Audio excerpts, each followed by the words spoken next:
With the election of Pope Leo XIV as the first ever American head of the Catholic Church, you would think he is the most powerful American ever on the Catholicism landscape, but you would be mistaken. A titan strode across that space in a manner that has not been seen before or since. Archbishop Spellman, the Roman Catholic Archbishop of New York.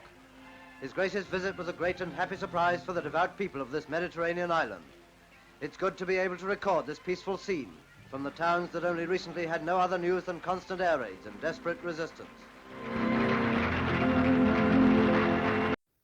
Francis Spellman was born to William and Ellen Spellman in Whitman, Massachusetts on May 4, 1889. A good baseball player in his hometown high school, he would leave to attend Fordham University in 1907, graduating in 1911, and then deciding to study for priesthood. The Archbishop of Boston at the time, William O'Connell, would then send him to Pontifical North American College in Rome for his studies. He would be ordained in 1916 and would then return to the United States.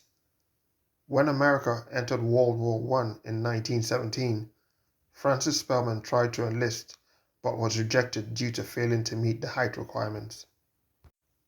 He then applied to be a chaplain in the Army, but was personally rejected twice by the then Assistant Secretary of the Navy and future President of the United States, Franklin D. Roosevelt.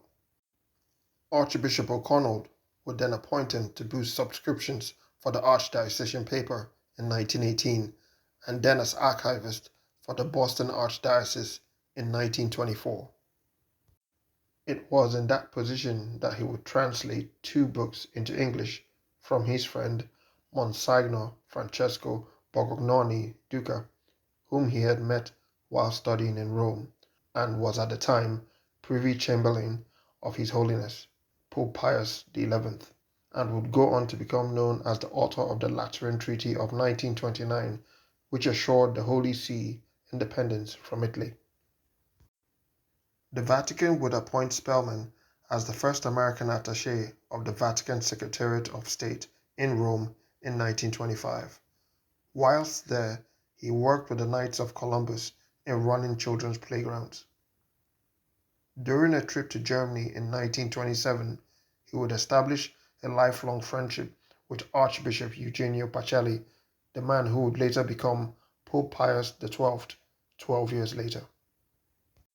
Having a great relationship with the current Pope, Pius XI, thanks to his friend and now Archbishop Francesco Borgognoni Duca, he would translate to English the first broadcast that the Pope would make on Vatican Radio in 1931. Francis Spellman was appointed Auxiliary Bishop of Boston in 1932, becoming the first American to be consecrated as a bishop in St. Peter's Basilica. In 1936, Archbishop Eugenio Pacelli would visit the U.S., becoming the highest-ranking official of the Catholic Church to visit America at the time, and as we know, he would later become Pope, be the first Pope to visit the U.S. at any time during their life. The trip was to solicit the diplomatic recognition of the Vatican by the American government, a matter of the highest importance to the Catholic Church at the time. Archbishop Pacelli trusted his friend Bishop Spellman to organize the trip, even though there were superior Catholic clergy in the United States. Bishop Francis Spellman would facilitate the successful meeting with President Franklin Roosevelt in November 1936.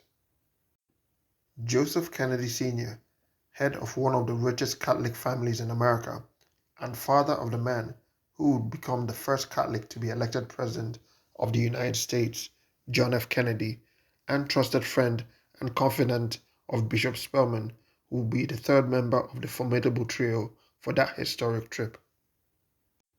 In March 1939, Archbishop Pacelli was elected as the new Pope, Pius XII, and one of his first acts was to appoint Francis Spellman as the 6th Archbishop of New York on April 15, 1939, and then name him as the Apostolic Vicar for the United States Armed Forces in November 1939. Following on from his installation as the Archbishop of New York, Francis Spellman's reputation as the most influential cleric in the United States would become known across the country. Archbishop Francis Spellman became a close confidant of President Roosevelt, and during World War II would tour Europe, Africa, and the Middle East on behalf of the President. During the 1943 Allied campaign in Italy, he served as a liaison between Pope Pius XII and President Roosevelt to protect the Vatican City from bombardment and street fighting by declaring it an open city. Francis Spellman was elevated to Cardinal by Pope Pius XII in 1949. He was instrumental in the nomination of William J. Brennan Jr. by President Eisenhower to the Supreme Court and would clash with the liberal-minded Justice William O. Douglas, the longest-serving Supreme Court justice in American history. A fervent anti-communist, Cardinal Spellman also maintained connections with powerful Catholic political families around the world, like the Dobell family, who ruled Nicaragua for 42 years. He was also instrumental in helping Ngo Diem with the American political connections he needed to assume power as the eventual president of South Vietnam as a counterweight to the Communist North. Cardinal Francis Spellman was also a pioneer in getting his diocese to embrace the Spanish-speaking part of its congregation by sending out its priests to learn Spanish. He had a very good head for business, building up his archdiocese infrastructure and finances, and would convince Pope Pius XII to spread the Vatican's investments internationally and not just in Italy. Cardinal Francis Spellman died on December 2, 1967, and was interred at St. Patrick's Cathedral, the seat of the Archbishop of New York, at a funeral attended by President Lyndon Johnson, Vice President Hubert Humphrey, and then Senator Robert F. Kennedy, whose 1950 wedding ceremony he had observed.